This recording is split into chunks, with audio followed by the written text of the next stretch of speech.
Mirë se erdhët, mirë mëngjes të gjithëve. Mirëmëngjes.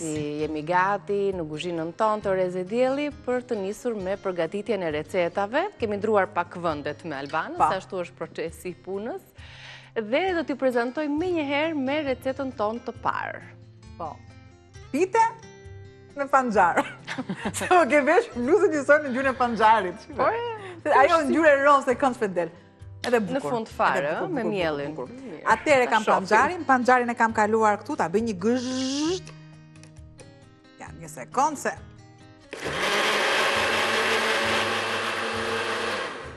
Me pak ujë, panxarin e kalojmë në lëng. Panxar, kam miell integral, krip, pak gjallë, nëse do nevojitet pak ujë, gjë që unë besoj se kam ujin tamam të duhur, dhe kumin. Kumini që do mosdoshëm është opsional patjetër, por i jep një aromë shumë të mirë panxarit, largon ashtu sigurisht edhe gozhët e karafilit që i largon aromën e dheut. Prandaj edhe janë këto. Megjithatë unë them opsionale, çfarë do vendosim ne, çfarë mielli, po çfarë mielli të doni ju? Po për pica, po për byrek, po për themun. Po super. Unë kam vendosur këtë integralin. Po, të bëjmë shumë të shëndetshme sot pitet, edhe me panxar dhe me miell integral. Miell më i ashpër ky. Shtoj masën e kripës, duhet pakës krip, shtoj masën e kuminit, një përzierje të lehtë,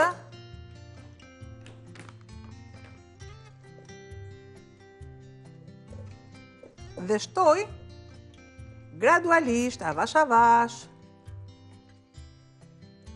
lëngun e panxarit.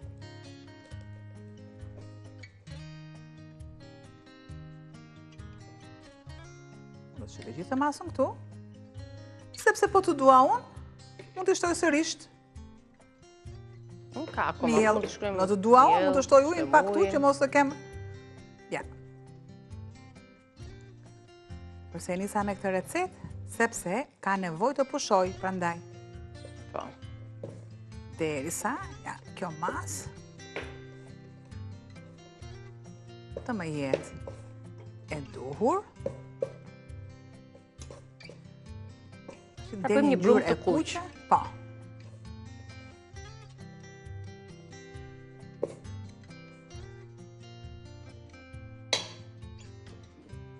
Imagjino tani, shto miell, shto ujë, do shtoj pak, sepse ti mbushesh me ngjyra për shembull. Më vjen keq.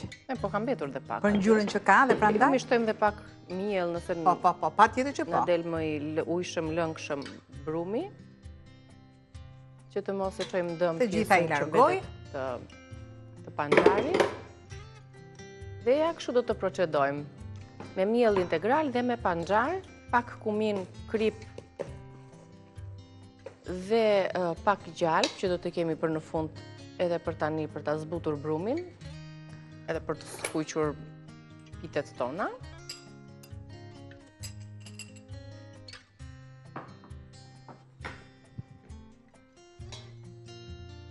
Punojmë derisa të bëhet një brum i njëtrajtshëm. Brumrat, kur qëndrojnë, që duhet të qëndrojnë në temperaturë, për shembull për 15 minuta apo 20 minuta, nuk u japim atë fortësinë e duhur. Më pas, në herën e dytë i fillojmë dhe japim shtojmë pak miell për t'i dhënë formën ekzekutive që duhet t'i japim ne. Ja.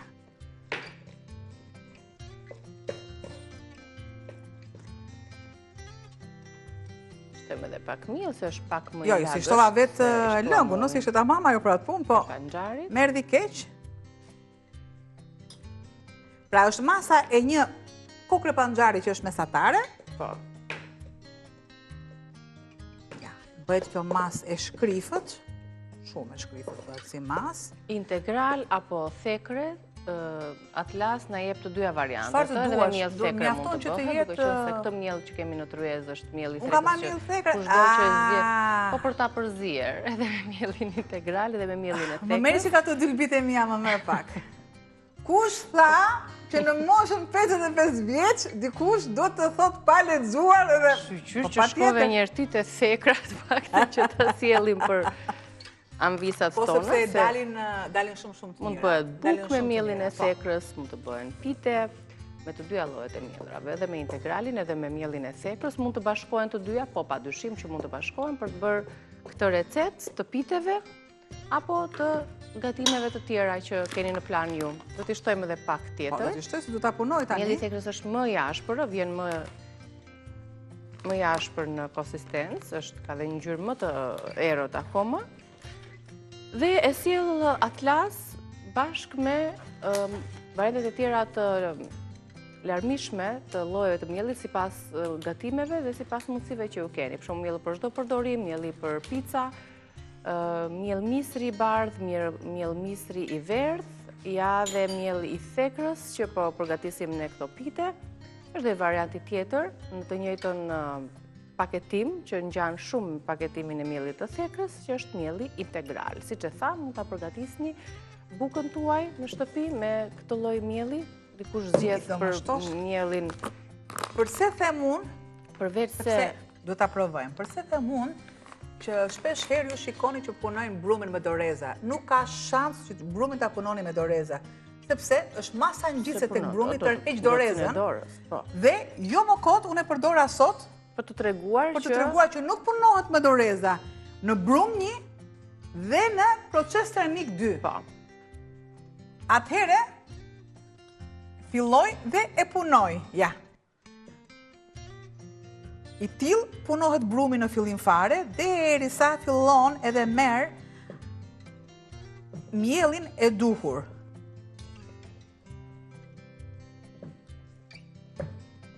Shton miell tani. Po.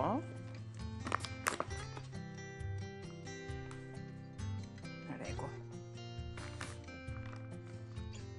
Kjo masë është më i lehtë, rritet më lehtë në organizëm. Kështu që dhe i konsumojmë pitet pa frikë. Përbërësit e këtyre piteve do t'i tregoj tani direkt të shkruara. Derisa Albana t'i jap formën e duhur brumit të tyre, do të përdorim panxhar, një panxhar ose dy për ta përzier me pak ujë dhe për të formuar atë ujin e panxharit, me miell gruri integral ose me miell thekre që ne zgjodhëm sot, krip, kumin dhe vaj ose gjalp. Pite me panxhar të kuq. Pastaj nëse i doni thjesht si pite, mund t'i shijoni kështu siç janë, ose mund t'i mbushni, imagjino me këtë ngjyrën e kuqe të bukur që do të përgatitem pitet, imagjino t'i vendosim sa gjethe kujtun çat kemi rukola, sallatë jeshile që të kontrastojë me ngjyra, djathi i bardhë, mozzarella, djathi i shkrir. Perfekte do ishte kombinimi. I shkon rukola, sepse do shijen e dur dhe nuk mund të shkoj jo çdo lloj shije, mund të shkoj panxharit. Po. Sepse lë aromën e panxharit, sikurse mund të jetë spërkatur me fistik, ara dhe asgjë tjetër. Sepse japi një shije është më dominante panxhari. Prandaj dhe duhet kemi gjithmonë kujdes në shijet që ne zgjedhim. Tani më duket se është mjaftueshëm pjesa. Normalisht që do të lënë që të pushoj. Do të lëm pushoj, sepse ngjit. Është më delikat mielli integral në këto gjëra. Në këto gatime, ta dini. Po. Dhe jo më kot, mielli atlas sot për shkakun që është për byrek, është për pite, është për këtë, pra prandaj ndahen kategoritë. Gatimet. Jo çdo gjë që ne e marrim edhe gatuhet. Ja, siç e shikoni tani për shembull që unë shto miell vazhdimisht. Do ta lë të tillë, përse do ta lë të tillë derisa të filloj dhe të marrë veten. Të marrë veten, sepse llogaritet gjitha i punim që i bëhet brumit, kur themi ne të pushoj, sepse është lodhur nga dora jon. Dora është e ngrohtë, jep trajtën konsistencën e dur, ndaj brumi gjithmonë do ngrohtësinë e dorës. Leça kanë dalë mjete, sigurisht ato kanë dalë për të përshpejtuar procesin e punës dhe meritjen e kërkesave, patjetër që mjetet hynë në punë, por nuk ka si dora, nuk ka si punimi i brumit me dorë. Shohim tani pak produktet e piteve, i lexojmë dhe një herë së bashku dhe ne do të kalojmë. Do merrem me recetën tjetër, na duhet që të qëndroj pak brumi. Ja tek e keni pite me panxhar të kuq, thjeshta për t'ja shtuar në mendjen tuaj, për ta patur parasysh që të keni një panxhar miell gruri apo miell thekre, krip, kumin, vaj ose gjalp për ta zbutur dhe për ta patur brumin më të butë në konsistencën e tij. Hajde Albana, tani me recetën e dytë. Erdha. Po se po e interpretoja moje recetën, po e thoja me interpretim. Erdha. Ja, kështu se i mësoj përmendësh tani. Qa ka kjo receta, e ka mësuar përmendësh. Kur shkoj në shtëpi haroj të t'i rikthehem prapë. Po shqyqy që kemi Rezedielli në YouTube, kanalin ton aty, dhe i kemi të dokumentuar aty gjitha recetat me mënyrën e përgatitjes me videon përkatëse dhe ne i rikthehemi aty. Kalojmë te receta e dytë. Çfarë është kjo recetë? Kemi mish pule me speca dhe domate. Është një gjellë vere, është një gjellë tigani, dhe si që shikoni unë kam hequr të gjithë lëkurën nga mishi, duke preashtuar vetëm 1 ose 2 krah që i kam lënë sa për t'i dhënë atë aromën në skuqe, kaq. Edhe për t'ja u bërë shefin atyre që e kanë qef lëkurën. Mos na prek aty ku s'duhet. Jo, nuk është shumë e shishme, është dhe e shëndetshme, është pak e rëndë se për shkak të yndyrës, për ato që vuajnë nga kolesteroli ose kanë yndyrat e larta, okej, të ruhen pak, po me thënë drejtën e shishme është, kur piqet, që bëhet kështu si kërce. Por, mos harroni, mos harroni, sepse lëkura ruan të gjitha lëngjet. Po. Pra, jo më kot. Nuk e lë të thahet, patjetër që po, edhe me një marinim shumë të dur. E mos harrojmë që te lëkura është antibiotiku, nëse duam ne që të shfrytëzojmë mishin e pulës se ka antibiotik natyral, ose kur themi që hajde gatojmë ato supën me antibiotiku natyral, ai antibiotiku ndodhet pikërisht tek lëkura. Ndaj kur e zjejmë, sidomos kur e zjejmë dhe duam të përftojmë lëngun e pulës, patjetër që duhet ta lëmë me gjithë lëkurë që ajo të çlirohet tek lëngu. Më pas, duam ta konsumojmë apo s'duam, kjo është në varësi të shëndetit tuaj. Edhe në këtë rast ne do ta mbajmë pjesën. Do ta mbajmë pak sa mua të më ngrohet vaj. Janë ca procese që mendojmë se i dim në kuzhinë, por që janë të rëndësishme për t'i zbatuar, që tek hudhra fillon procesi. Për shembull, në rastin e hudhrës, ne gjithmonë kemi thënë që okej, nuk është pamja me bukur, që duhet të shfaqni. Na e bërë tiganët për ndruar. Hudhra nuk është, mund t'jetë një nga shembujt që ne tregojmë këto proceset e kuzhinës, për shembull fakti që ti e shtyp hudhrën, e më pas e pret atë në copza, nuk e bën për sport e për të treguar shiko se unë jam shefja e kuzhinës. Po është mënyra më e shëndetshme për të marrë të gjitha benefitet që ka hudhra. Po si ka mundësi për shembull, ja unë do të them edhe një gjë, si ka mundësi që ju të merrni një lugë të vogël, të merrni një thik të vogël, që unë s'po e gjeta, nëse kam një thik super të vogël, e të marrësh e të qorosh hudhrën. Po nuk ka shans. Pra, hudhra pa një shtypje të mirë, nuk mund e do. Largohet me një lëvozhgën. Prap, ka receta që duan dhe lëvozhgën, dhe derisa mua të më lëshoj pak atë aromën e hudhrës, unë këtu kam miellin. Nëse doni ju i shtoni miell, në të kundërtën jo. Shtoni sepse çfarë thash pak më përpara? Ngelen lëngjet. Po lëngjet dhe bëhet pak më e plot pjesa e gjellës. Ja të tilla. I lëm tani që të skuqen pak nga të dy anët. Dhe ne këtë proces do ta lëmë në qetësi në një temperaturë mesatare që të mos e shpejtojmë, sepse kemi minuta plot për ta vazhduar. Dhe i vendosim nga të dy anët. Edhe kjo pjesë edhe është. Vendosim të gjitha copsat e i lëm. I lëm të kaurdise nga të dy anët. Ne do ta shfrytëzojmë këtë moment për ofertën e ditës së sotme të Prostatol Kompleks. Dëgjoni se keni një ofertë të ditës për të gjithë personat të cilët vuajnë nga prostata me suplementin bimor pa asnjë efekt anësor, kështu që ndiqeni. Dhe jemi rikthyer për të vazhduar me recetën tonë të pulës me perime. Mish pule, të cilën pasi kemi shplar pak, e kemi lënë të kulloj, i kemi shtuar pak miell, çfarë do lloj mielli, miell thekre, miell integral, miell gruri të bardhë, dhe ja e vendosëm që të marrin nga një faqe nga të dy anët në tigan, siç e shihni, duke shumë të shishme edhe kështu. Tani do të merremi me perimet, domatet për shembull. Albana po i kalon në gryersen. Në gryersen do t'i kaloj. por le të mos kuqen edhe paksa.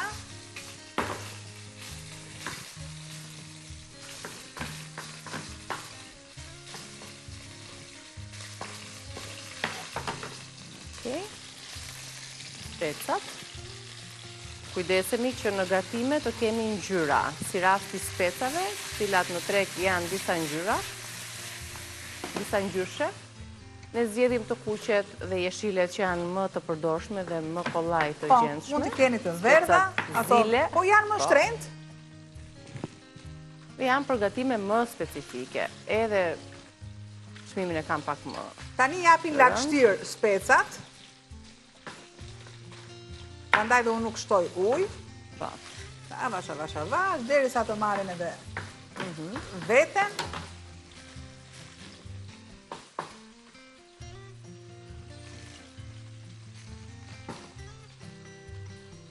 Pra, siç e pat.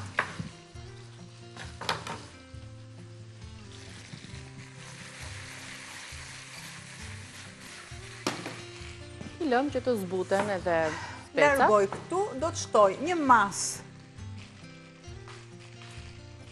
piperi, sikurse dhe masën të kripës. Patjetër,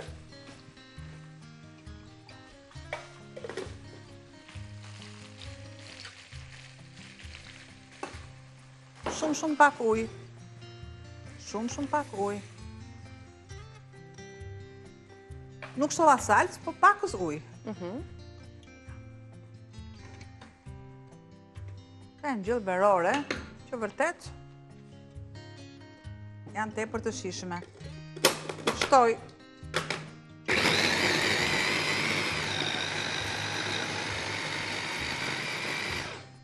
Gjërat e verës që janë të lehta kur themi ne që shfrytëzojmë perimet e stinës së sezonit, por dhe të kujdesemi që në çdo vakt, ose në dy vaktet kryesore, të kemi proteina, të kemi nga pak proteina. Po, tuan janë të domosdoshme patjetër. Janë shumë të mira për trupin, për organizmin, për ruajtjen e masës muskulare. Janë të dura për dobësim, për marrje peshë, si të doni ju. Mishi i pulës është i dur, mishi i kuq patjetër, mishi i pulës 2 herë në javë, mishi i kuq 1 herë në javë, peshku 2 herë në javë. Mjafton që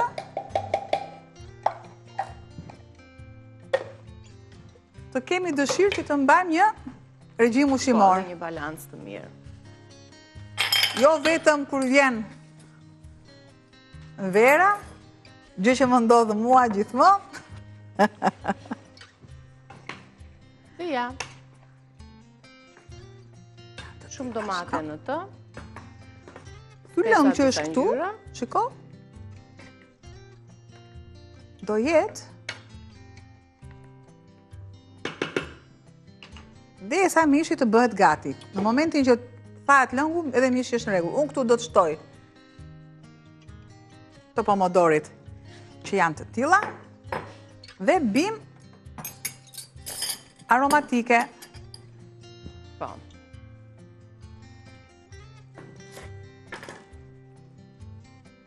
Shëv pak edhe brumin, që nuk na jep ndonjë sinjal, por thjesht duke e prekur jo, nuk ka fryrje, thjesht, po. Duke e prekur e kuptojmë se sa i but apo trajt mirë ka marrë. Vetëm se vjen një aromë shumë të mirë. Kumini me panxarin? Po edhe aroma e miellit, ajo brumi. Patjetër që po. Ku vëshin diku bukët? Magje. Familjarët? Atë, po familjare. Atë aroma, atë ndjesit jep aroma e përgatitur dhe të zjon ato kujtimet e fëmijërisë. Çka buka kur piqet, çdo brum në fakt kur piqet të jep atë ndjesin e fëmijërisë, atë të nostalgjisë, si aroma e bukës së pjekur, ashtu edhe aroma e tanishme që kemi ne kështu në magje ose në një enë të tillë inoksi. I lëm tani të zjejmë, të piqen, të zjejmë mishi dhe të zbuten mirë specat. Është receta që sapo e përfunduam, ndërkohë së bashku do të shohim të shkruar recetën. Pul me speca. Një pul mesatare, 3 thelpinj hudhër. E nisim me hudhrat cilat i coptuam dhe më pas vendosëm pulën të pudrosur me miell integral apo miell thekre. 4-5 lugë vaj ulliri, 400 gram domate në kuti ose të freskëta, tani është sezoni tyre, kështu që receta është për çdo sezon. Në domatet e freskëta i grini fillimisht e grisja e qepës, 500 gram speca jeshile, të verdha dhe të kuqe. Duhet edhe verë për ta shuar, në fund fare besoj, kur të ketë mbaruar ky proces, krip, piper i ri, i zi sapo bluar. Pul me speca. Receta vazhdon të jetë në copë për të mbaruar me procesin e parë, edhe më pas për ta shuar në fund fare me pak verë të bardhë. Ndërkohë, t'i rikthemi pak brumit që përgatitëm për pitet. Me panxar, me kumin, me miell integral ose me miell thekre, me këtë miellin këtu. E bëm një punim të mirë dhe më pas e lam të pushoj për 15 minuta. Dhe pas 15 minutave, Albana do ta punoj dhe ripunoj përsëri. Patjetër se është një masë ngjitse, patjetër që punohet disa herë.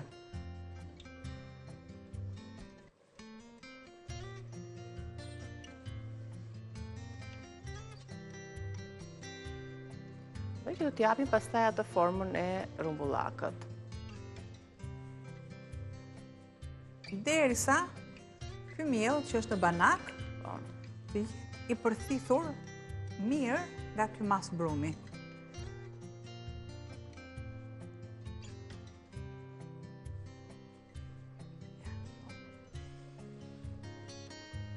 Thuhet, meqense kemi sjell të periudhë goxha gatime ku na duhet të punojmë sasinë e brumit, por edhe shumë gatime të tjera ku na duhet që të ofrojmë shumë përkushtime dhe dashuri te gatime. Thuhet që personat të cilët punojnë në brumin ose gatuajnë shpesh brumin, e punojnë ato ja në këtë formë ose ushtrojnë atë forcën e tyre për t'i dhënë trajtën e duhur, prodhojnë më pak kortizol, hormonin e stresit. Prandaj është kjo gatuaj me dashuri nuk është thjesht një mit, por është diçka e vërtet. Dhe personat të cilët gatuajnë me dashuri me përkushtim dhe nuk e shohin atë si thjesht si një detyrim, po e shohin si kënaqësi, realisht prodhojnë më pak kortizol, këtë hormonin e stresit, dhe janë njerëz më të lumtur, pse jo. Kështu që konsiderojeni këtë pjesë dhe madje edhe ushqimi i përgatitur për personat të cilët e konsumojnë ndikon nga energjia e marrë. Pra, një gatim i gatuar i përgatitur me dashuri, patjetër që jep ato efekti dhe te personat të cilët e konsumojnë ato ushqim. Nuk janë thjesht mite, janë të vërteta. Prandaj dhe thuhet, jo, dashuria nuk durohet, as fitohet. Po? Por? Ja, pra ja, e tha goca, gatuan me dashuri kaq. Me dashuri me mund. Dashuria kërkon mund, vërtet kërkon. Po, nuk imponohet, po fitohet. Po jo, po unë nga trova mielli, nga trova këtë. Kam diçka, sot është puna e kortizolit më vase, se di. Por di... Që shihni është gati. Por di që... E duhur. Jam e lumtur, këtë di të them. Bëj 2 copa, 2 brumra të tilla.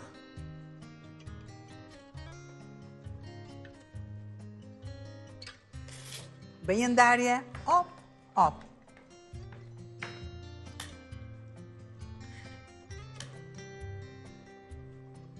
Normalisht si kam ndarë në pjesë barabarta. Ne t'i punojmë dhe pak dhe...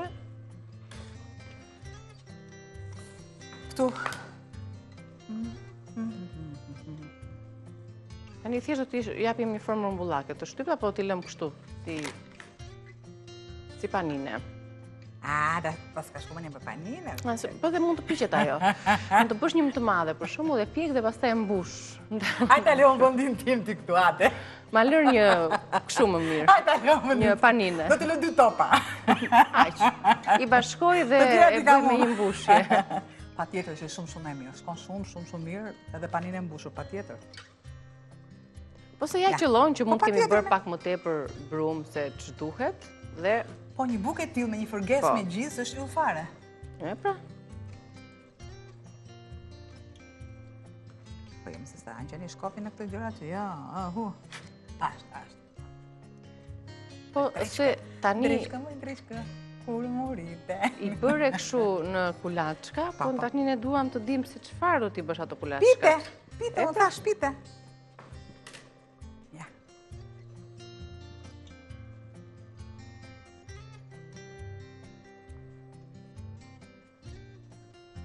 Imagjinoni në sa faza dhe procese punimi kalon brumi. Kërkon, jo, faktikisht edhe mielli i thekrës. Po.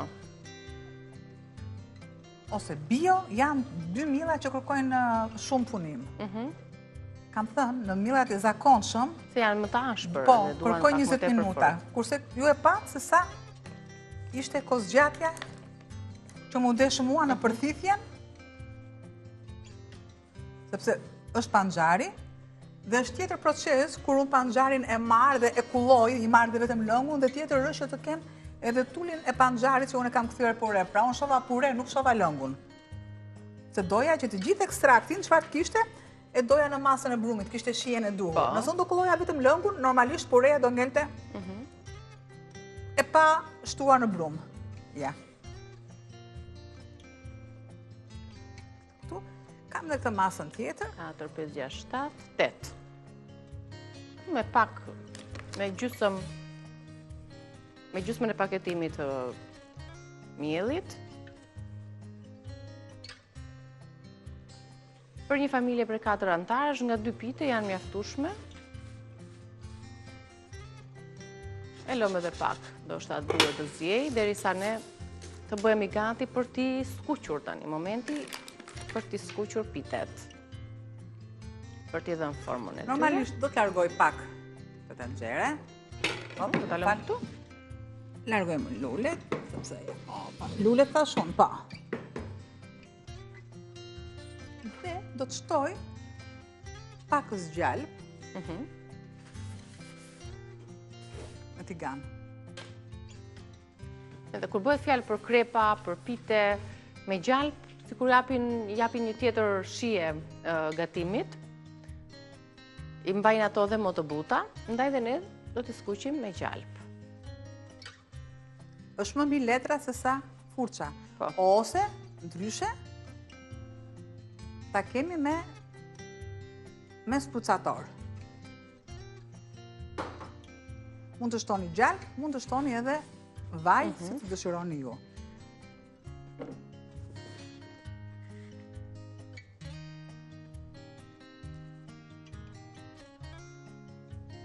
Ja, ne do të skuqim pitën e parë. Gati, gjysëm ose një pëllëmb. Pitet të kësoj madhësie. Derisa të kem gati edhe nxehtësinë.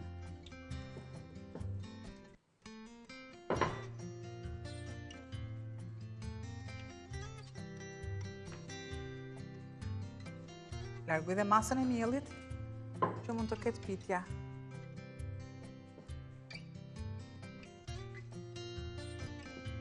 Pra, pavarësisht se thamë që është mielli më i ashpër se mielli i bardhë, punimi që i kemi bërë, që punoj 2-3 herë, Albana dhe duke e lënë të pushoj, shifeni nuk krijon ato çarjet. Pa nëse unë filloj Anësore të pites. Edhe nxitohem, sepse dihet që kjo punë është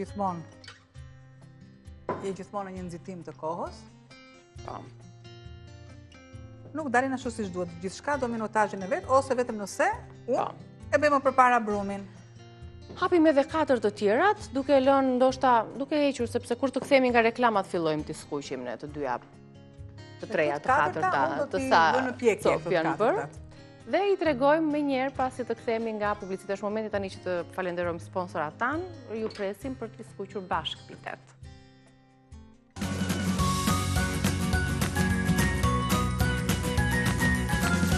Jemi rikthyer në kuzhinë pas reklamave të skuqim së bashku pitet me panxhar dhe me kumin. Ju pritëm ju për t'ju treguar tani ngjyrat pamjen që do të kem pitet deri në fund dhe do t'i kullojmë.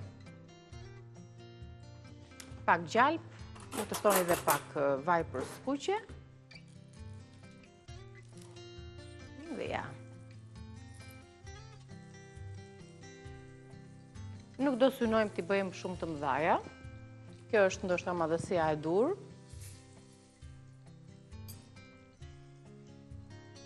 Për shembull, si kishim të kombinimi me djathë të bardhë. Ja, keni futur kot për shembull nga ndonjëherë? Ja, unë e futa kot është ti. Pse? Sepse duhet bëja një. Po nga ta faj për ne tani do t'i skuqim të teta, janë 8 sopë. Pra duhet një në mes gjithmonë. Se normalisht po të gjithë në shtëpi kështu veprojmë, madje vendosim dhe të tretën aty. Po, mirë. E ngjeshim pak. Ja, opa, aty derisa. Se ka dhe këtë ngjyrën e kuqe dhe nuk e kuptojmë kur skuqet. Patjetër që duhet ta provojmë. Ja, bëni të ndarjen me pirun.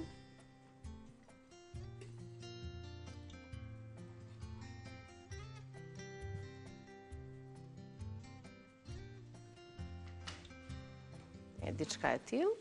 Ajo e para më duket se është tamam siç duhet, mirë është të kullohen në një dras. Ishte edhe në qendër të muhabetit. Tani kjo vendosja në dras, jo vetëm për të kulluar, po e mban dhe ngrohtësinë më duket, prandaj vendoset në dras. Pak vaj sipër.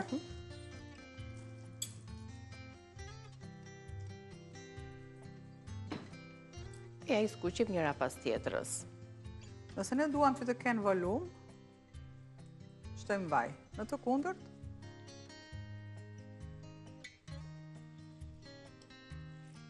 janë skuqen shumë kollaj.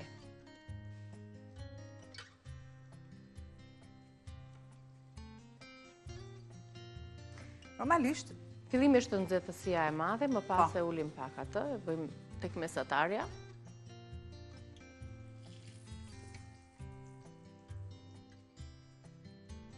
Ja dhe e dyta. Nga e dyta dhe tek pitet e tjera deri në fund, marrin skuqen më të mirë se sa e para. Se sa shkon akoma dhe më tepër. Sepse vaji është jo më i kot, përgatitur kur themi me për shembull që duhet të qëndroj. Duhet të qëndroj brumi. Po. Dhe ne nuk e lëm aq sa duhet. Edhe hapen më mirë. Ja, fillon e merr akoma dhe më mirë.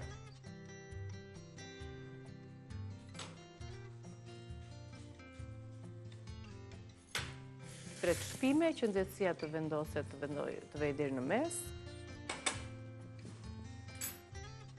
Kemi sjell pafund receta të piteve për gjatë gjithë sezonit, me ngjyra pa ngjyra, me vezë pa vezë, të mbushura jo të mbushura, petulla, pite, të pjekura në furrë, të skuqura Kulaç me djathë, kulaç të mbushur, kulaç pa mbushur. Falolës, sepse pa mielin ola nuk mund të realizojmë të jemi kreativ në kuzhinë dhe të kundërthurim shije të ndryshme.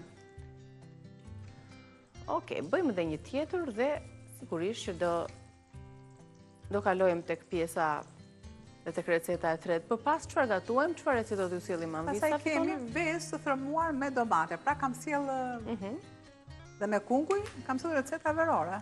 Po. Ka më mirë se verore na duhen tani, thjeshta të lehta. Sepse yndyra në këto tigan të shesht kalon gjithmonë ansore dhe besi është gjithmonë me pak vaj.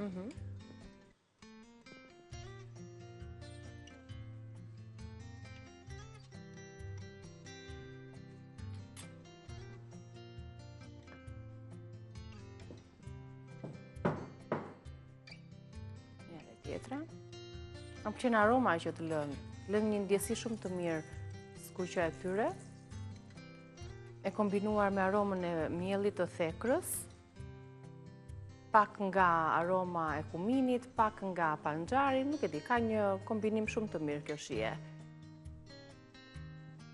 Dhe për ta eksperimentuar, i dham ngjyrë të kuqe sot, ju mund të frymëzoheni nga kjo recetë për t'i dhënë një ngjyrë jeshile me spinaq. Të bastë. Portokalli me karota, me lëngun e karotave gjithashtu. Me ngjyrë të ndryshme, siç bëjnë vezët, me barishtet, po.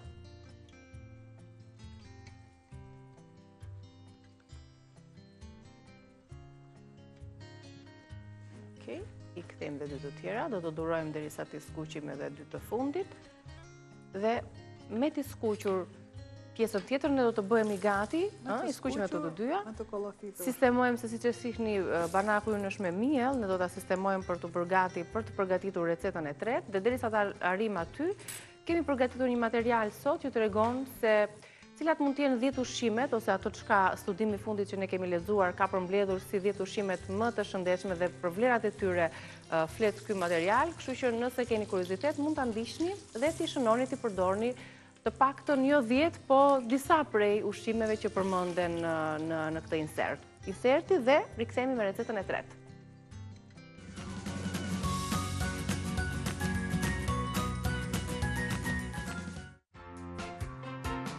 Për të maksimizuar sasinë e lëndëve ushqyese që merrni çdo ditë, ju duhet të dini të zgjidhni me mençuri ushqimet që përmbajnë sasinë dhe shumëllojshmërinë më të madhe të lëndëve ushqyese që na bëjnë mirë për organizmin tonë. Po cilat janë 10 ushqimet më të pasura me lëndë ushqyese në botë dhe vlerat e tyre ushqyese? 1. Salmoni. Salmoni përmban shumë acide yndyrore omega 3, të rëndësishme për funksionimin optimal të trupit tuaj. Ato lidhen me përmirësimin e mirëqenies dhe uljen e rrezikut të sëmundjeve të rënda. Ai gjithashtu përmban sasi të larta proteinash shtazore me cilësi të lartë, minerale si magnezi, kaliumi, seleni dhe vitamina B. 2. Kale. Nga të gjithë perimet me gjethe, kale është mbretëresha plotë për plot me fibra, antioksidant, vitamina C, A, K1, B dhe minerale si kaliumi, kalciumi, magnezi, bakri dhe mangani. 3. Hudhra. E pasur me vitamina C, B1 dhe B6, si dhe kalcium, kalium, bagër, mangan dhe selen. Shumë studime sugjerojnë se alicinat e hudhra mund të ulë presionin e gjakut, kolesterolin e keq dhe gjithashtu të ndihmojnë në rritjen e kolesterolit të mirë, duke reduktuar gjithashtu rrezikun e sëmundjeve të zemrës, por edhe të kancerit. 4. Patatet. Patatet janë të pasura me minerale si kalium, magnez, hekur, bakër, mangan si dhe vitamin C dhe shumicën e vitaminave B. Ato përmbajnë pak nga pothuajse çdo lëndë ushqyese që ju nevojitet. 5. Mëlçit. Nga të gjithë organet, mëlçia rezulton deri më tani si më ushqyesja dhe më e shëndetshmja. Një mish i pasur me vitaminën B12, B2, B5, B6, A, niacina, folat, bakër, si dhe proteina shtazore me cilësi të lartë. 6. Sardelet. Këto peshë të vegjël përmbajnë pak nga pothuajse çdo lëndë ushqyese që trupi juaj ka nevojë. Ato janë të pasur me acide yndyrore omega 3 të shëndetshme për zemrën. 7. Boronicat. Ato janë të mbushura me substanca të fuqishme antioksiduese, disa prej të cilave mund të kenë efekte mbrojtëse për trurin tuaj. Gjithashtu, boronicat mund të përmirësojnë kujtesën tek të moshuarit, të ulin nivelin e kolesterolit të keq dhe të luftojnë kancerin. 8. Të verdhat e vezëve, të quajtura ndryshe edhe si multivitamina e natyrës. Ato janë të pasura me vitamina, minerale dhe lëndë ushqyese të fuqishme duke përfshirë kolinën, luteinën dhe zeaxanthin, antioksidant që mund të mbrojnë sytë tuaj. 9. Çokolata e zezë. Çokolata e zezë me një përmbajtje të lartë kakaoe është një nga ushqimet më ushqyese që mund të konsumoni. Ajo është e pasur me fibra, hekur, magnez, bakër, mangan dhe shumë antioksidant. Studimet të shumta të njerëzit sugjerojnë se çokolata e zezë mund të japë përfitime të fuqishme shëndetësore, duke përfshirë përmirësimin e qarkullimit të gjakut, uljen e kolesterolit të keq, përmirësimin e funksionimit të zemrës dhe trurit. 10. Ushqimet si gocat e detit, midhjet, kallamarët, sepjet, oktapodi, to butak janë ndër produktet më ushqyese në botë. Ato janë të pasura me vitamina C, D, vitaminat të kompleksit B, kalium, selen, hekur dhe zink, të cilat e ndihmojnë shumë organizmin ton të stabilizojë parametrat duke qenë i shëndetshëm.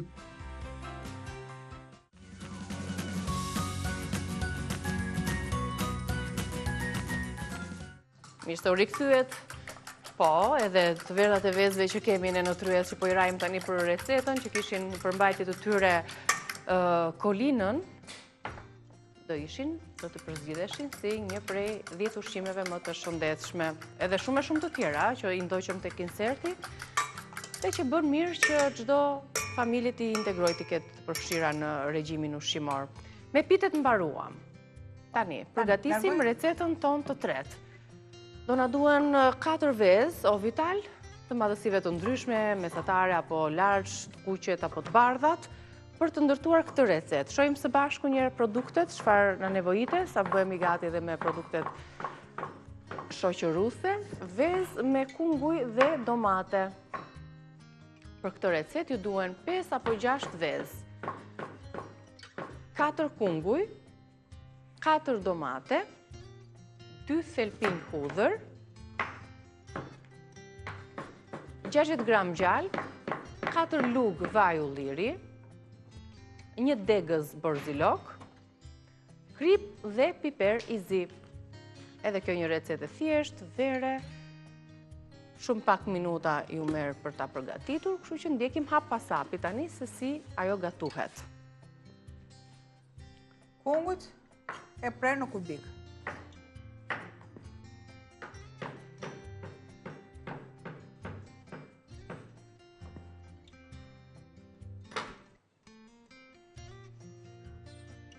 Vëm gjalpin që të shkri.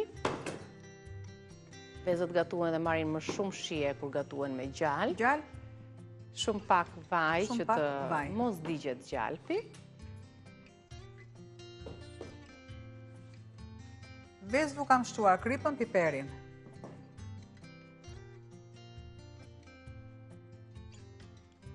Hudhra po prap e njëjta gjë.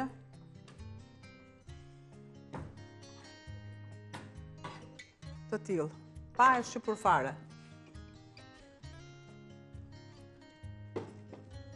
Do shtoj kungujt në fillim.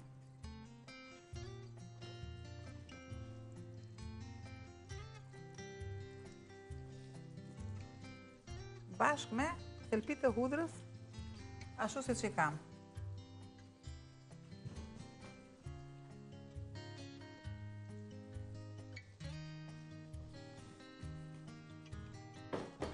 E lëm I vë të zbuten.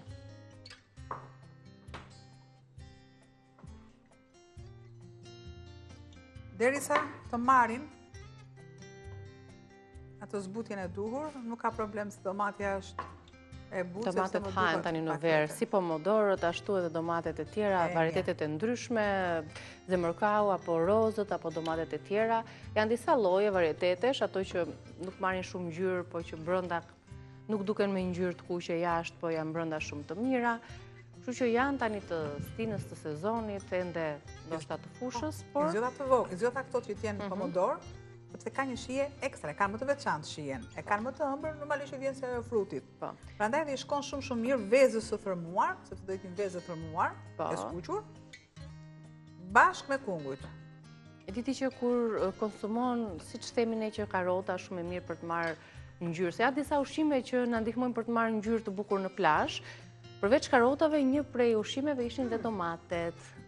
Për personat që konsumojnë shumë domatet, marrin më shumë ngjyrë në plazh. Kështu në përditshmëri. Në ngjyrë në përditshmëri duhet tash. Për përditshmërinë time. E mos e jam si ne kështu. Shiko, antioksidantët janë ato që na bëjnë të kemi dhe një ngjyrë dhe një lëkurë të lëmuar, të ndritshme, me kalimin e moshës sigurisht që paksohet edhe elasticiteti dhe kolagjeni, kështu që me shumë antioksidant, fruta pylli, ushqimet të cilat kanë ngjyrë të kuqe, janë shumë të mira për këtë ngjyrën e së jashtëmi, po që vjen nga brenda, si themi ne. Siç konsumon ti nga brenda, ashtu je dhe jashtë. E kështu, zbutën kungujt, edhe kungujt e skuqur tani në verë shkojnë shumë atë kosin. Krip, piper të zi, tip taratori. I përzi e pak sa, derisa të më marrin pak ose fare ngjyrë.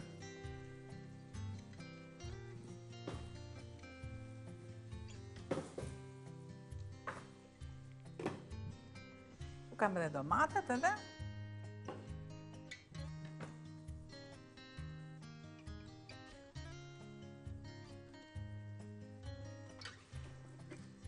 Pra kemi para përgatitur, kungujt i kemi zbutur, domatet i kemi coptuar në dysh, domatet pomodor, dhe kemi rau 4 vezë. Çfarë aromi që lëshojnë kungujt. Le të marrë një lugë. Edhe një tas. Kam edhe pak zgjalp, që do ta përdor. Ne të di, janë gati besoj, janë tas që ti thesh. Pra, në tigan me pak gjalp dhe pak vaj, kemi vendosur hungujt dhe hudhrat. I shkon shumë borziloku, nga shumë bimët aromatike, borziloku është që i shkon më tepër. Më pas e kam thënë që dikush nuk e përdor borziloku nga pjesëtarët e familjes, që andej o këte dhe përdorni të tjera. Po, binjakja e kësaj është borziloku.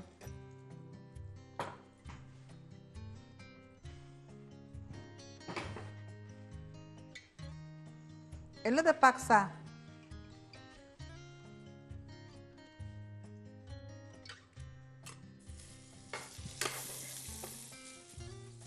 Dhe shtoj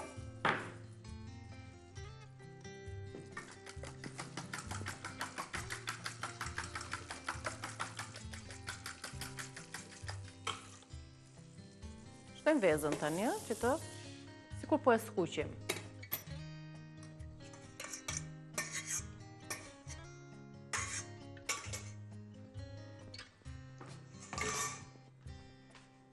Dhe kur themi të thërmuar, do të thotë nuk do ta bëjmë si sy. thjesht E para nuk është si sy sepse është punuar, është shpërbër. Pra, e lëm të bëhet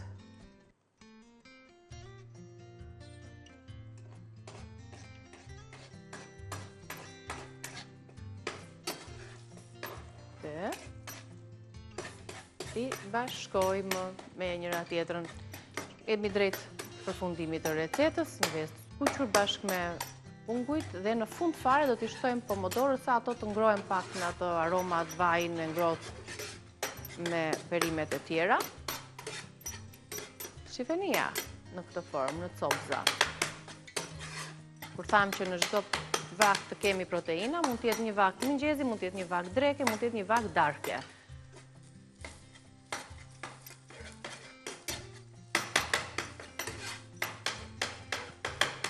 Ja, duhet tjetë, punohet, soptohet një kohësisht, direkt.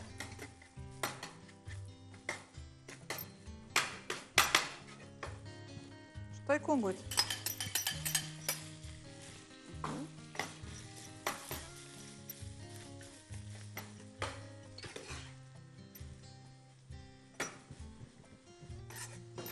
Shiko pra, del veza e formuar. Po. Çdo punë nuk kërkoni t'jeni në gjumë, çdo punë. Sidomos gatimi, nëse gatimi t'je me lau, normalisht ajo gatim të ka dalë qullë. Po. Do të temp, do dhe nervë. Ne kemi rritur në si fillon e del këtu, do të shtoj domatet. Dhe e sjellim këtu afër, në qënë se ikin fluturuan dhe minutat. Kemi gatuar, si që thamë, një përmbledhje, pite me panxar, pul me speca. Shoqërohemi për t'ja treguar pamjet e secilës recet, derisa Albana të vendosi tiganin aty. Pra, pul me speca. Pitet i ndoqëm, pitet me panxar, pula me ngjyra me speca me domate, pomodorini gjithashtu. E lëm këtu të mbuluar dhe veza me kungulleshkat. Dhe me domate. Dhe me domate. Të lumshin duart. Faleminderit. Ne ju përshëndesim nga kuzhina, shihemi pas pak me rezën ton. Faleminderit.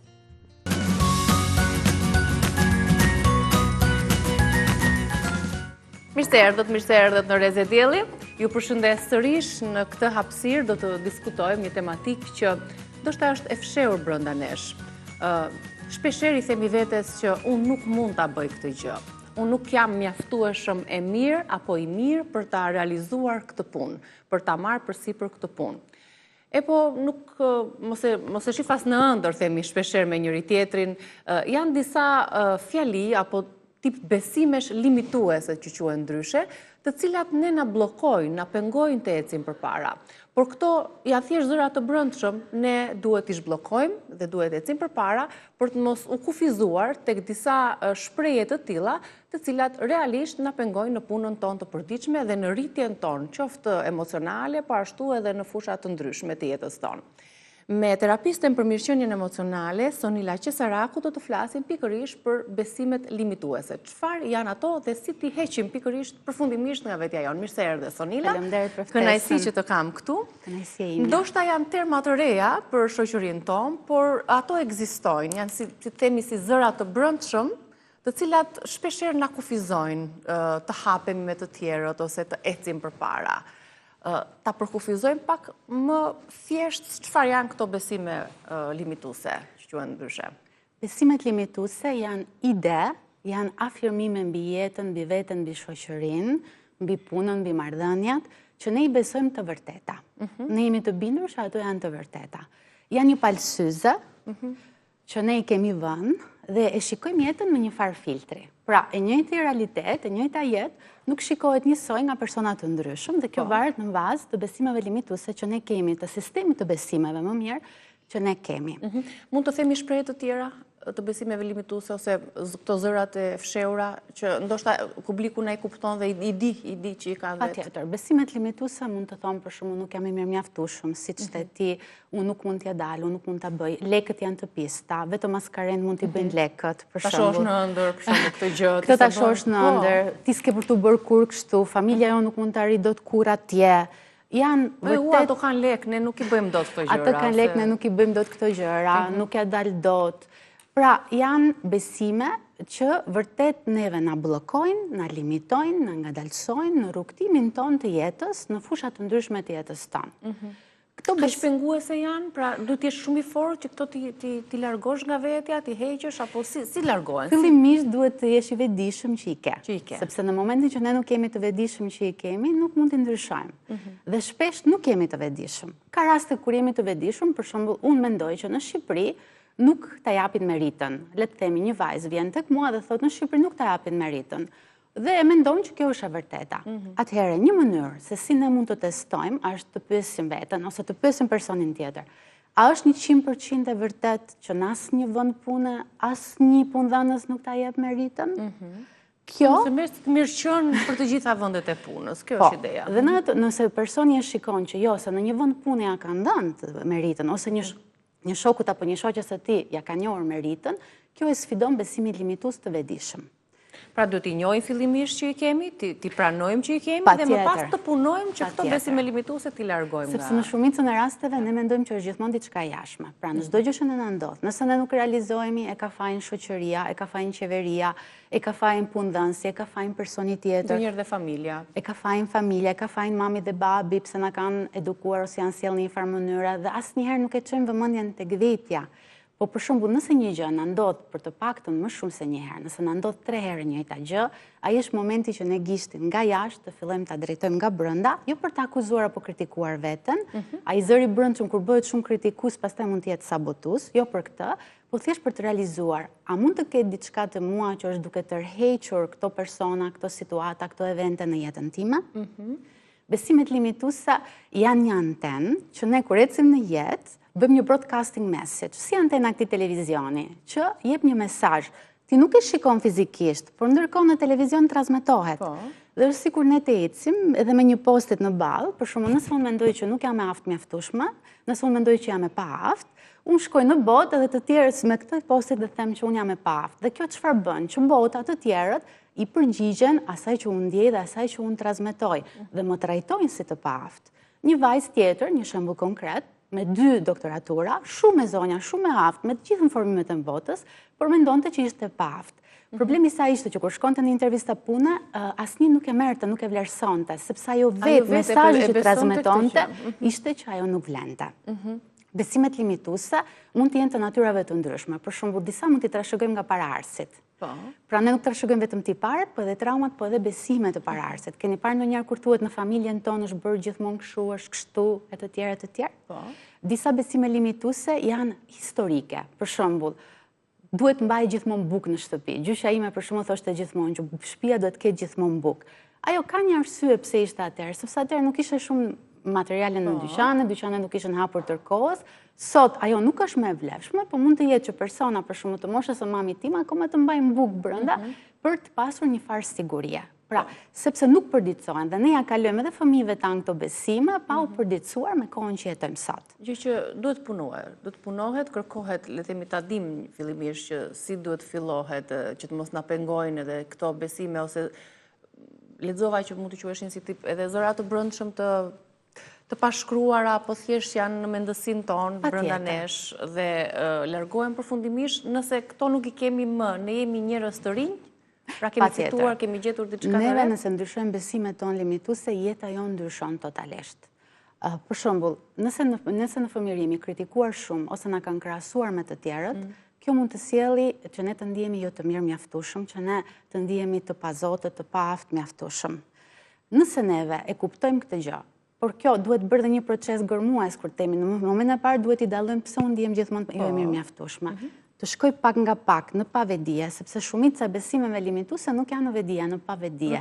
Dhe disa janë të fshehura jo vetëm të pastrojmë veten, por të mos e kalojmë tek fëmijët që po rrisim. Që të mos rriten ata me besime të tilla limituese, se ndoshta edhe duke i krahasuar siç bëjmë prindrit tanë fëmijët me njëri tjetrin, apo ti nuk je më si ai bëri, ai mundet, ai ti nuk mundesh. Këto pastaj ja kufizojnë ai shumë fëmijë dhe e pengojnë të rritet mjaftueshëm. Po, sepse ato vazhdojnë brenda kokës tonë siç thua ti. Për shembull, nëse prindit e mi për të më motivuar, më krahasoni me të tjerët, në momentin që unë ika në Itali të studioj në universitet, prindit nuk ishin më me mua. Por zëri i tyre ishte vazhdimisht brenda me, që thoshte duhet të jesh më e mira, duhet marrësh vetëm 30-a, duhet të shkëlqesh, duhet të jesh më e mira nga të gjithë. Ato vazhdonin të punonin brenda meje dhe kryenin funksion brenda meje, kryenin presion brenda meje. Po që në një farë mënyrë ka besime limituese që jo na pengojnë, po na udhëzojnë ose janë pozitive për ne?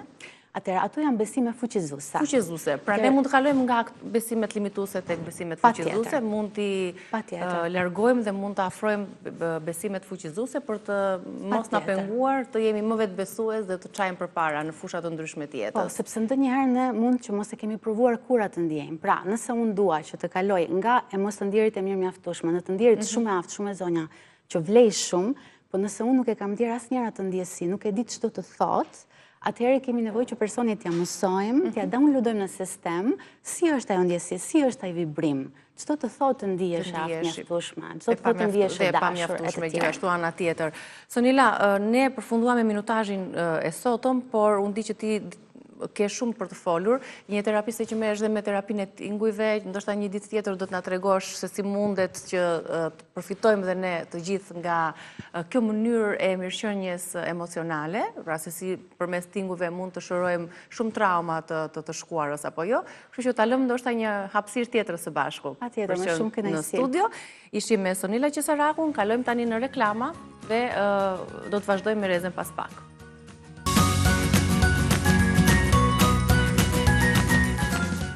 Mirë se erdhët në Rezën tonë, tani do të flasim për një tematik që na prek të gjithëve faktikisht, sepse është në komoditetin tonë, në prakticitetin tonë, në rehatin tonë dhe në freskin tonë, përdorimi i kondicionerëve. Por shpeshherë ne mund të bëjmë shumë gabime të cilat janë të parikuperueshme, jo vetëm tek shëndeti jonë, jo vetëm tek alergjit, jo vetëm tek kursimi i energjisë, por nëse bëjmë zgjedhjen e duhur dhe nëse pyesim, informohemi, marrim informacionin e duhur për përdorimin e kondicionerëve, që si ti përdorim ato në dobi të shëndetit tonë dhe të mos kthehet në armikun tonë, patjetër që çdo gjë funksionon mirë. Cilat janë modelet më të mira për ju që ndoshta jeni duke menduar për të blerë një kondicioner apo për të ndruar kondicionerin e vjetër, për të marrë një kondicioner të ri, cilat janë modelet më të fundit, ata që kursejnë më shumë energji, a bën punë ndezja e kondicionerit dhe fikja e erëpasershme, kush shpenzon më shumë, cila mënyrë, ajo e lën njerëz për disa orë. Ka shumë pyetje të cilat do t'ja drejtoj tani Gazmen Sulolari, që është specialist i kondicionerëve dhe CEO i Sulolari Group. Mirë se erdhe, Gazmen, kënaqësi që je këtu. Me dy modele, ndoshta këto janë modelet më të fundit, por ne do të flasim për të gjitha modelet që kemi në shtëpi. Po, patjetër, këto janë modelet më të fundit të Mitsubishit elektrik. Tani, të gjitha familjet, nuk ka familje që s'ka një kondicioner, po edhe ata që nuk e kanë atë freskues dhe gjejnë një mënyrë për të freskuar tani në temperaturat e larta. Pyetja e parë që dua të bëj, cili është gabimi më i shpeshtë që ti ke vërejtur në përdorimin e kondicionerëve? Atëherë, unë po e nis nga gabimi që te montimi që në fillim, kur teknikët vinë dhe montojnë një kondicioner në shtëpinë tuaj. Duhet gjeni vendin e përshtatshëm. Asnjëherë nuk duhet vendoset kondicioneri afër krevatit, sidomos dhoma gjumi, ose në vende që ju shqetësojnë, që janë drejt për drejt me një tavolinë që jeni që të fri përballë. Pastaj, e dyta është që pastrimi i filtrave të kondicionerit. Kjo harohet nga ne, nuk është një harohet praktikë që... shumë dhe ka kondicionerë që mund t'jenë 2 vjetë, 3 vjetë që nuk pastrohen asnjëherë. Dhe po t'i hapësh ato lloj kondicionerësh janë. Po, ta nisim të gabimi i parë që u përmendët tek vendi. Ku është vendi më i përshtatshëm dhe cili është vendi më i gabuar? Më i gabuari ndoshta e përmendë pak përballë, ndoshta te vendi i divanit. Sepse sidomos verës që ne gradojmë në ftohje dhe temperaturat që ne mundohemi gjithmonë që t'i çojmë minimale që asnjëherë nuk duhet, 17 gradë, 18 gradë. Po, flasim edhe për gradacionin. Po, duhet vendoset gjithmonë. Në dhomat e gjumit mirë është mbi derë. Gjithmonë, sepse edhe hapësirën ta lejon që nuk të një hapësirë që mund vendosësh diçka tjetër, edhe nuk të bie asnjëherë ajri atje ku qëndron ti në krevati. Kështu që aty është në sallon, në kuzhina, në sallonet që janë të mëdha, atëherë duhet pa gjithmonë vendi më i përshtatshëm. Jo vetëm që mos të shqetësoj, por edhe që të bëj ngrohjen ose ftohjen më të mirë. Sepse nëse ne vendosim, zakonisht janë hapësirat më të mëdha, dhe nëse ne e vendosim me një cep atë kondicionerin, të kthym andej nga që nuk bën asnjë gjë fare, atëherë e qartë. Te pjesa e filtrave, mund t'i hapim të dyja, të tregojmë pak pjesën e filtrave, pastrimin e tyre, sa i rëndësishëm është dhe sa shpesh gaz duhet pastruar filtrat e kondicionerit. Po, filtrat e kondicionerit minimumi një herë në 2 javë duhet pastrohen. Minimumi. Po, sidomos verës, po sepse po ta vesh re këtij filtri këtu, është shumë kollaj dhe nuk do asnjë gjë që të merr. Çfarë materiali ka filtri? Kjo është antibakterial. Po. Është material antibakterial që jo të gjithë kondicionerat e kanë normalisht. Janë kondicionera që po këto të Mitsubishit janë që kanë filtrin më të mirë të mundshëm. Dhe duhet lahen jo me solucione, asnjëherë nuk përdorin solucione me liozgrasator sepse është bërë shumë pisë edhe ne t'i lajmë, asnjëherë sepse të shkakton alergji. Duhet lahen gjithmonë. Për shkakun që e vën në punë, ajo direkt shkakton në ambient. Absolutisht. Si pastrohen më mirë? Është shumë e thjeshtë, vetëm me ujë të pastër ose me një feri, detergjent shumë të lehtë.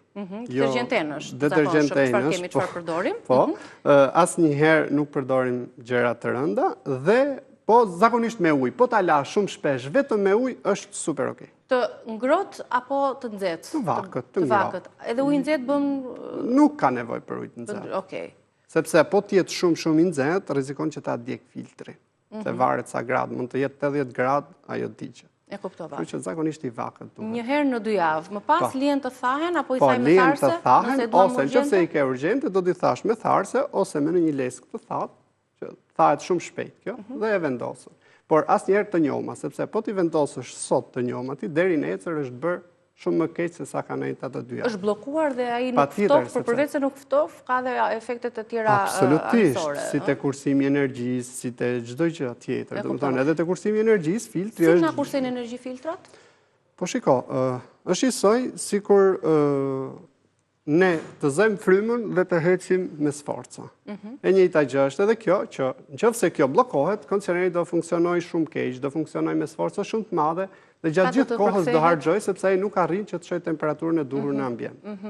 Më trego pak çfarë është ky klasi i kondicionerëve, A+, A2+, A3+, dhe sa ndikon ky në kursimin e energjisë? Patjetër. Atëherë, që nga klaset për shembull që ka qenë A në fillim inverter i parë ka dalë me A. Po. Dhe pastaj ka dalë A1+, A2+, dhe aktualisht është A3+, që është më e mira, inverteri më i mirë për momentin. Pse është më i miri A3+? Në kursimin e energjisë. Sa kursen ai? Atëherë, A3+, shiko, duhet flasim për marka serioze, sepse ti mund të lexoj A3+ në çdo lloj marke, por që nuk janë. Flasim për marka serioze që e kanë tabelën vërtet që është A3+, ai mund të kursej ky kondicioneri, për shembull, që po flasim. Krahasojmë këtë kondicionerin mural me kondicionerin toksor, kështu quhet. Po. Kondicioneri toksor gjithmonë ka kursimin më të lartë të energjisë, sidomos në ngrohje. Pse? sepse vendoset poshtë dhe ajri ngrohet derisa se tendencën e ka gjithmonë përsipër. Po.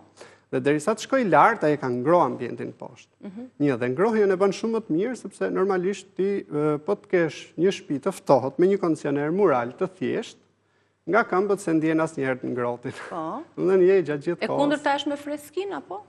Po, me freskin po, sepse freskia gjatë gjithë kohës e ka tendencën i ftohti për poshtë. Qartë. Tani nga këta të dy kush shpenzon më shumë? Ai apo ky? Atëherë, aktualisht ai që shpenzon më pak është ky. Ai që shpenzon pak më shumë me diferenca shumë më të vogla është ai. Ky ka filtrat edhe pjesa e kondicionerëve, më ndihmo pak që t'i hapim, t'i tregojmë filtrat dhe e njëjta këshill, e njëjta mënyrë për t'i pastruar filtrat, sa më shpesh të jetë e mundur. Është shumë e thjeshtë, domethënë është diçka që është shumë praktike. Madje këto që janë toksore kanë më praktike për pastrimin apo jo? Është shumë gjë. Shiko, janë 2 minuta punë. 2 minuta punë. Dhe nuk vlen që ti lejsh kalamajt apo... Jo se kam dëgjuar që njerëzit i pastrojnë thjesht një herë në sezon edhe... Po, është e vërtet. Mjaftohen me aq, duke patur parasysh që sa shpesh përdoret një detaj kondicioneri të vogël, unë kam qenë emigrant në Itali dhe atje i bëshin shumë këto pastrimet profesionale. Kur kam ardhur në Shqipëri para 6 vjeç, në Shqipëri nuk ekzistonte fare pastrimi profesional. Çfarë bën një pastrim profesional ndryshe nga ai pastrimi familjarëve periodik? Atëherë, pastrimi profesional duhet të jetë një ekspert. Nuk e bën dot kushdo, nuk e bën një individ cili do. Duhet të jetë një ekspert dhe duhet lahet, duhet pastrohet, duhet lahet tamam, duhet lahet me ujë, është një solucion që është apostafat për kondicioner, që mos shkaktoj alergji, dhe që të djegi çdo gjë që ka brenda serbentina, ai filtri brendshëm që mban ato grincat e vogla të pluhurit edhe të...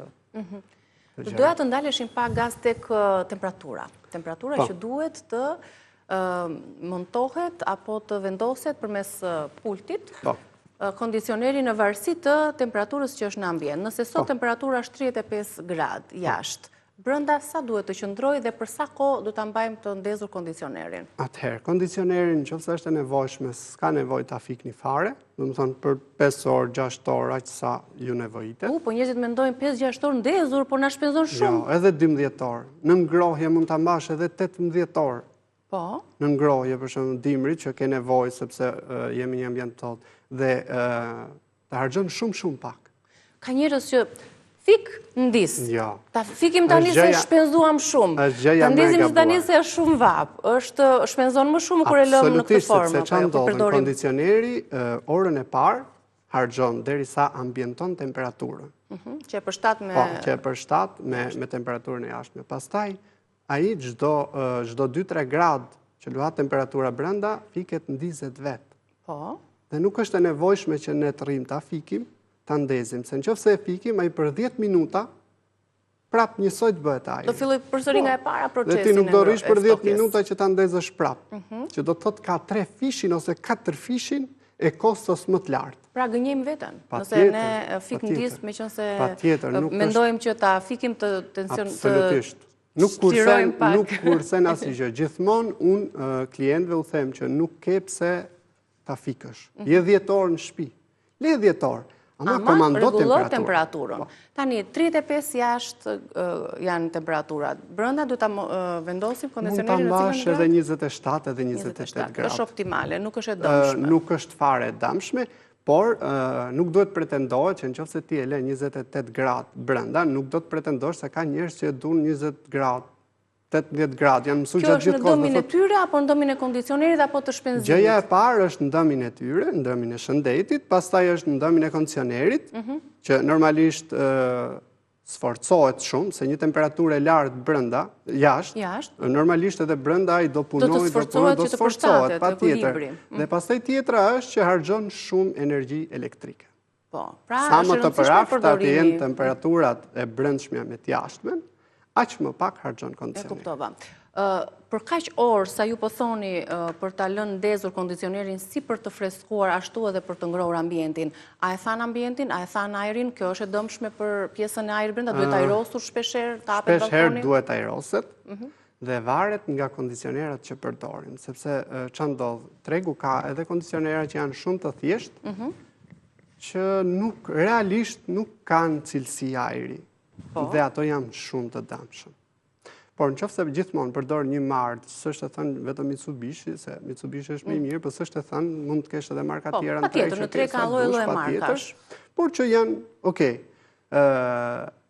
vetëm nuk duhet bëhet gabimi asnjëherë që të merrni gjën e lirë dhe pastaj ta investon që në fillim, si me pozicionimin, me teknikun që do të vi për ta montuar dhe e ke përgjithjetën. Një këshill për të gjithë njerëzit që vendosin kondicionera. Dëgjoni teknikun. Çfarë bën tekniku më shumë se sa ne mund të bëjmë? Po sepse tekniku... Ka njerëz që thonë di unë ta montoj, po se është gjë thjeshtë e monton, neve aty pozicionon. Ne flasim për teknik, nuk flasim për amator, flasim për njerëz që janë specializuar për këtë punë, që janë certifikuar. Unë gjithë stafin që kam në punë janë gjithë me certifikat, që janë specialistë tamam për atë punë. Dhe në momentin që të thotë, saj nuk i kushton gjë, si ta vendos me një krasin krahun tjetër. Ne duhet bëjmë më të mirë, ne duhet sugjerojmë më të mirën gjithmonë. Shumë tek dhoma e fëmijëve, ku e rekomandoni për të vendosur kondicionerin? Mbi derë, nëse është e mundur mbi derë, që mos të ketë fare lidhje kontakt drejt për drejt me krevatin. Edhe kjo ndoshta është sipas strukturës së dhomës, se mund të jetë krevati përpara derës. Patjetër, por gjithmonë do shmangim krevatin. Krevatin kur ai fryn përballë, sepse e para do ankohemi të nesër me dhimbje muskujsh dhe probleme të tjera shëndetësore shumë të rënda madje. Ose ke edhe variante toksore që këto mund t'i përshtatës shumë mirë, edhe mbas dere, gjithmonë gjesh një vend që nuk të shqetëson kondicionerin.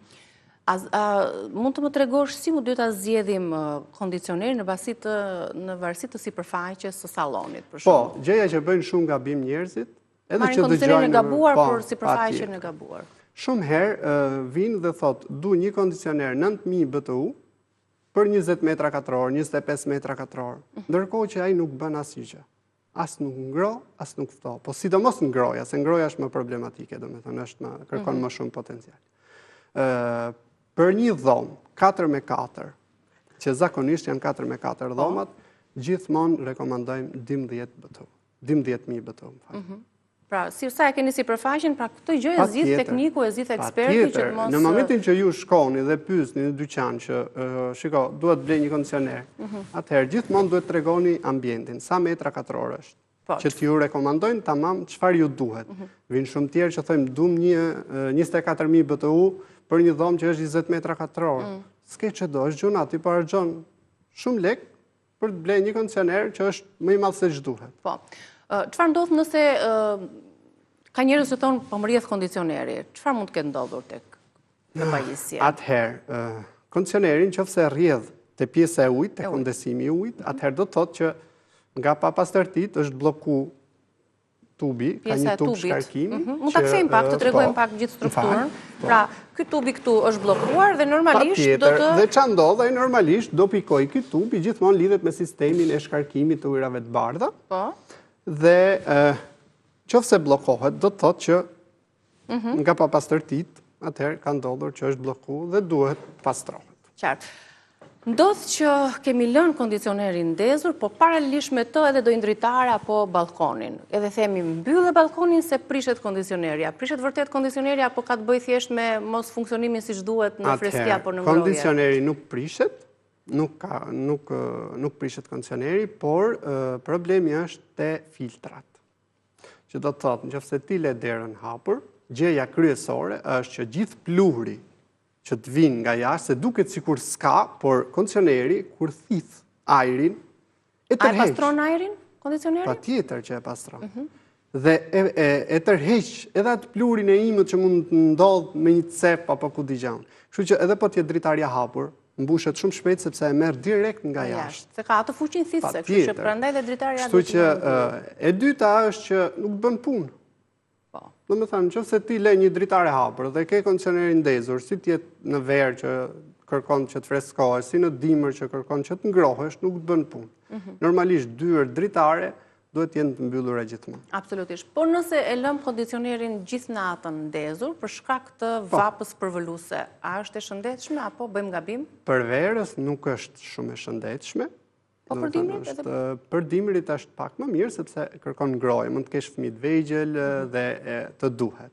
Gjithsesi tek ngrohja ndoshta duhet të kemi parasysh për pjesën e tharjes së ajrit, ndoshta diçka që... Po, nëse zgjidhi kondicioner të mirë, prap nuk ka problem. Nuk ka problem, pra varet te cilësia. Po, të gjithmonë te cilësia. Në verë pse nuk është e shëndetshme? Në verë është e shëndetshme për arsye sepse ç'a ndodh, shumë herë madje lën edhe temperaturën e ulët shumë dhe flejnë në dhomë me kondicioner ndezur. Nuk është e shëndetshme sepse ftohesh. Patjetër, është e ditur kjo pjesa. Mos kishte pjesës së tharjes së ajrit e padyshim që temperatura bën diferencë. Në ftohje asnjëherë nuk thahet ajri. Domethënë, tharja e ajrit ndodh gjithmonë në dimër, në ngrohje, kur funksionon kondicioneri në ngrohje. Kurse në ftohje jo, sepse ç'a ndodh, ka kondensim gjatë gjithë kohës. Ka ujë që shkarkon ky tubi, që kur del ajri është gjithmonë ajër jo i thatë. Është ajër që është edhe kjo informacion i dobishëm, patjetër për ta treguar edhe një herë. Pra, temperatura bë ka shumë diferencë dhe këto dy gabimet më të mëdha që njerëzit bëjnë është padyshim gradimi i kondicionerit. Patjetër. Asnjëherë kondicioneri mos ju fry në trup. Ai ajri ftohtë asnjëherë nuk do të jetë në trup, sepse pasojat do të jenë të mëdha, shoh shumë njerëz që janë të ftohtë me bajame, me ftohje të rënda, dhimbje muskujsh. Sidomos për fëmijët është shumë e rëndë. Asnjëherë nuk duhet që të leni kondicionerin, sidomos të i fri fëmijës, sepse mund të duket shumë mirë në atë moment që ti ke shumë vape dhe mund duket sikur të freskon, por të bëri gropën. Në momentin që ne themi që shiko, përveç se këtyre pasojave, për shkak të ftohtit, pasojat të tjera janë dhe alergjitë ndryshme. Tani, nëse ne jemi të rregullt në larjen, në pastrimin e filtrave, a kemi rrezik për alergjitë që mund të shfaqen nga fryrja e ajrit të ftohtë? Atëherë, gjithmonë duhet keni parasysh, alergjitë më të mëdha kondicioneri jep në ngrohje, jo në ftohje.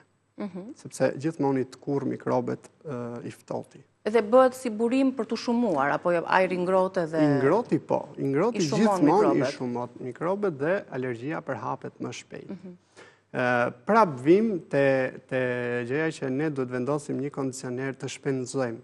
Të shpenzojmë në fillim që të vendosim një kondicioner që të jetë si me filtrat mirë dhe si me kursimin e energjisë të mirë, sepse dy gjërat më të rëndësishme këto janë, që ti të kesh një kondicioner të shëndetshëm, nuk është çështja thjesht vendosësh një kondicioner të ftohtë dhomën, po ti dhe i shëndetshëm nga ana tjetër nga si pajisja. Absolutisht.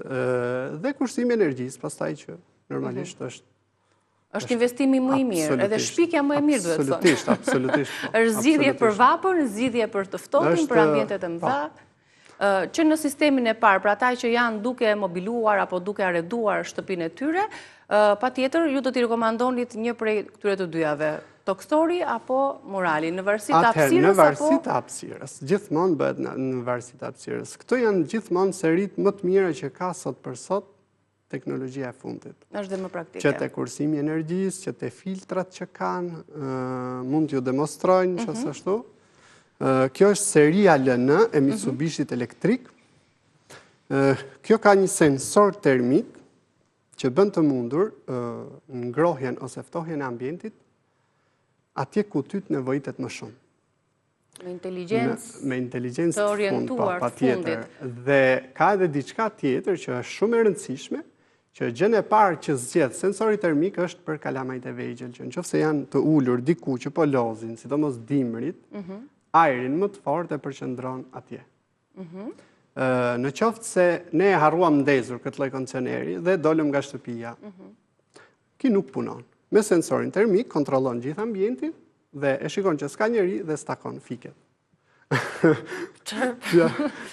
Pra ky ndjek si sensor ndjek ku janë të pozicionuar personat e familjes. Dhe në moment që ti futesh në shtëpi... Ka shi zgjuar dhe inteligjent. Është fjala e fundit e teknologjisë.